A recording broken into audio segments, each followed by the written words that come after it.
Bien. Alors, Poutine a pris un coup d'avance sur les Américains et les Européens en reconnaissant tout simplement l'indépendance des séparatistes en Ukraine. Et là, du coup, les Américains ne sont pas du tout contents, les Européens ne sont pas du tout contents. Et alors, les sanctions ont commencé à tomber. Et du coup, nous, on se pose la question de savoir quel serait donc l'impact d'une telle politique ou alors d'une telle approche sur les marchés financiers. Donc, ce qu'on va voir dans cette vidéo, sans plus tarder, intro.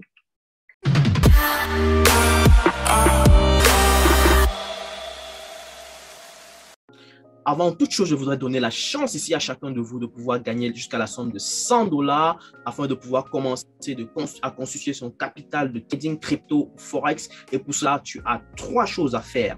La première chose est bien sûr de t'abonner sur cette chaîne YouTube Afro-Forex et bien sûr cliquer sur la cloche de notification pour ne rien rater. La deuxième chose, c'est de pouvoir nous dire en commentaire la raison pour laquelle tu t'intéresses au trading, bien sûr. Et la troisième chose, c'est de pouvoir partager ceci dans au moins 10 groupes Facebook, WhatsApp, Telegram et bien sûr, liker cette vidéo. Je vous souhaite tout simplement bonne chance et on va se dire à tout de suite. Comme je disais tantôt, Poutine a bien entendu reconnu l'indépendance des séparatistes au niveau de l'Ukraine et alors ça a créé quand même une sorte de joie à ce niveau-là, dans cette zone-là. Et il est clair que cette situation n'a pas été totalement favorable, n'a pas du tout été favorable, il faut être clair, au niveau de l'Europe et au niveau de l'Europe de l'Ouest, bien sûr, et au niveau des États-Unis.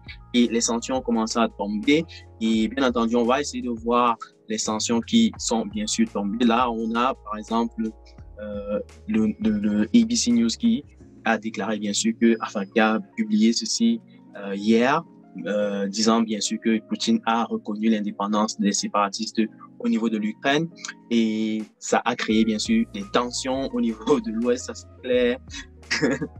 Et voilà, donc ceci a impliqué bien sûr pas mal de tensions et les sanctions ont commencé à tomber. On peut bien voir que les Américains de leur côté n'ont pas été assez n'ont pas du tout apprécié la nouvelle. Ils ont été plutôt assez complexes, disons comme ça, ou alors ils n'ont pas été assez ouverts à cette idée-là. Et donc, vous voyez qu'ici on dit l'officiel l'officiel des États-Unis dit que la Russie a déjà envahi en fait l'Ukraine. Donc, pour eux, pour les Américains, c'est qu'on a déjà envahi, ou alors la Russie a déjà envahi, et c'est juste un stratagème pour pouvoir, on va dire un stratagème plutôt voilé pour pouvoir présenter la situation. Et donc, pour eux, c'est que la Russie a déjà clairement envahi l'Ukraine. Parce que, faut le rappeler, c'est que la Russie a ses bases quasiment tout autour des frontières de l'Ukraine, tout autour, c'est-à-dire a encerclé quasiment toute l'Ukraine avec ses bases militaires. Donc, c'est ça qui inquiète clairement les États-Unis. Et vous vous rappelez, lors de la dernière vidéo, on avait dit clairement que Poutine est en réalité il avait déjà déployé plus de 100 000 soldats dans cette différente zone-là, dans les frontières, et les Américains prenaient ce signal-là comme un signal de potentiel envahissement et ils avaient demandé à tous leurs compatriotes de quitter l'Ukraine parce que ça pourrait dégainer d'un moment à l'autre. Donc, du coup, c'est la situation qui se trouve actuellement. Et par ailleurs, bien sûr, du côté de l'Europe, on a eu des sanctions qui ont commencé à tomber et avec l'Angleterre qui a commencé à sanctionner quelques banques, qui a commencé à fermer quelques banques. On a également d'autres sanctions qui sont tombées du côté des États-Unis, bien sûr, et d'autres sanctions, bien sûr, qui sont tombées de l'Allemagne. Mais la question, c'est de savoir si ces différentes sanctions-là sont pertinentes ou alors, dirais-je, sont plutôt importantes ou alors auront un gros impact sur les échanges commerciaux que la Russie pourrait éventuellement émettre. Parce qu'en réalité, il faut rappeler que la Russie a également fourni beaucoup de gaz, n'est-ce pas, du côté de l'Europe. On va prendre par exemple l'Allemagne. On va bien se rendre compte que la Russie fournit quasiment 40% du gaz au niveau de l'Allemagne, n'est-ce pas? C'est le fournisseur majoritaire de gaz au niveau de l'Allemagne. Et bien sûr, du côté de la France, si on le prend ainsi, on va se rendre compte qu'il est également un gros fournisseur. Il représente quasiment 20% du pétrole ou alors du gaz naturel que reçoit la France à son niveau chaque année. Ça, c'est les chiffres de depuis 2019. Et bien sûr, quand on prend l'Angleterre, bien sûr, on va se rendre compte que la Russie représente quasiment, Russie va représenter également une grosse proportion. Donc, c'est ce qu'on pourrait éventuellement voir sur cet article-ci. Et donc, du coup, on se pose bien la question de savoir est-ce que les sanctions qui sont en train d'être déployées vont inquiéter la Russie?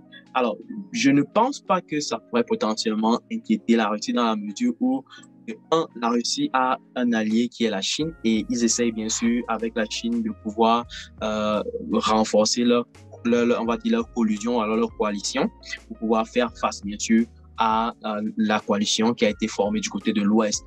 Et donc, rappelez-vous, ou alors si vous ne vous rappelez pas, je tiens à préciser également que la Russie a vendu quasiment tous les titres de dette qui étaient détenus en dollars, quasiment tous les titres de dette qui étaient détenus, bien sûr, en dollars américains pour pouvoir détenir de l'or. Et cet or-là, ils ont acheté ça pendant bien longtemps et de manière progressive auprès de la Chine. Comprenant bien sûr qu'ici, les accords commerciaux entre la Chine et la Russie sont en train de se renforcer. Et donc, du coup, la Russie est clairement en train de déployer de A à Z une stratégie qu'elle a préparée depuis fort longtemps parce que c'est pas aujourd'hui qu'elle s'est mise à vendre les titres libellés en dollars, ces titres libellés ou alors ces titres d'obligation libellés en dollars américains. Donc, il traduit bien sûr le fait que le stratagème que Poutine a mis en place n'est pas un stratagème qui a juste sauté sur le coup comme ça. Donc, et qu'est-ce qui pourrait bien sûr traduire cela? C'est le fait peut-être de pouvoir bien sûr renforcer peut-être ses arrières en prenant comme allié de son côté la Russie parce que il est clair que si la Russie est attaquée de tous bords par les Américains ou alors si les Américains mettent en place des sanctions, il faudrait bien que la Russie fasse usage d'un bon allié pour pouvoir bien sûr répondre de manière pertinente à ces diverses sanctions ou alors ces différentes sanctions. Et donc maintenant, la question qu'on peut se poser, c'est de savoir quel serait donc l'impact de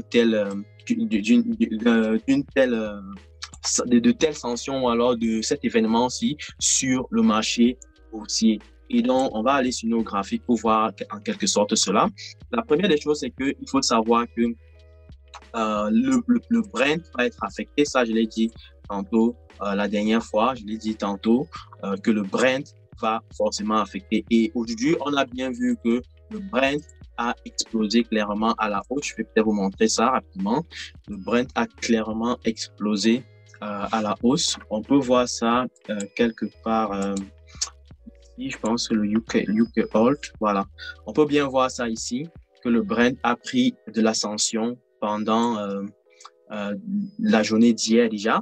Et la journée d'aujourd'hui, elle a atteint les $100 quasiment. C'est pas si on trace ici. Elle a atteint quasiment $100 avant de retourner au niveau des $96. Donc, du coup, vous comprenez que ça a créé une sorte de flambée.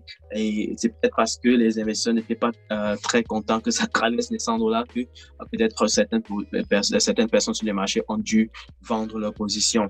Et donc, du coup, voilà pourquoi ça a fait cette mèche-ci qui s'est présentée exactement à ce niveau, la dernière mèche toute rouge là. Donc, ça, c'est la situation avec le Brent. Et si les tensions s'amplifient, il est clair qu'on va bien voir le Brent casser et peut-être traverser les $100 et aller bien plus haut. Donc, et ça, c'est clair que le gros risque qu'il faut s'attendre dans toute la situation ici présente, c'est bien sûr l'inflation.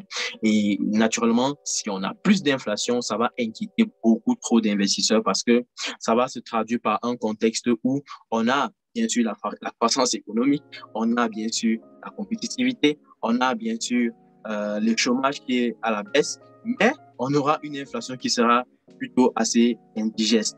Et donc, du coup, là, on peut bien voir qu'actuellement, le S&P continue sa chute. Par exemple, le S&P 500, on a baissé de près de 1,19% aujourd'hui. On prend le Nasdaq, c'est pareil, 1,30%. Et le Dow Jones, on a par exemple environ 1,43 qui a été perdu jusqu'à maintenant.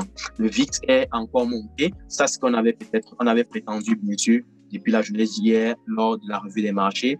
Et bien entendu, on peut bien voir qu'elle a cassé la zone des 29 ici, marquant le fait, bien sûr, qu'on est en train d'aller dans une zone à risque. Donc, si on reste au-dessus des 30 là, les ventes vont pleuvoir certainement sur les marchés davantage. Et là, bien sûr, vous pouvez voir que d'un autre côté, le gold, l'or, est en train de prendre de l'ascension telle qu'on avait identifié. Et il y a des chances qu'on aille chercher les 1950 très facilement avec de telles tensions qui sont en train d'apparaître sur les marchés. Donc, maintenant, de l'autre côté, les crypto-monnaies, parce que il faut rappeler qu'il y a une classe d'investisseurs qui préfèrent le Bitcoin plutôt que le gold comme monnaie refuge, parce que si on prend, par exemple, les performances sur les 6 derniers mois, le Bitcoin, quand on compare, ça, je l'ai publié récemment avec, voici, c'est ça ici.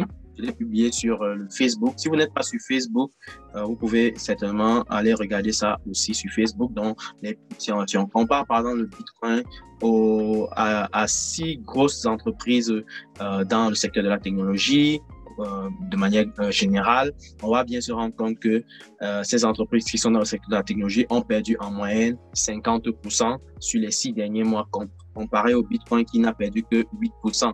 Donc, il traduit bien sûr le fait que le Bitcoin a perdu 6 fois moins que les entreprises dans le secteur de la technologie. Donc, pour quelqu'un qui était investisseur et qui était sur les 6 derniers mois, il aurait dû potentiellement s'investir uniquement sur le Bitcoin que de s'investir sur les entreprises qui sont dans le Nasdaq ou alors qui sont de manière générale dans le secteur de la technologie.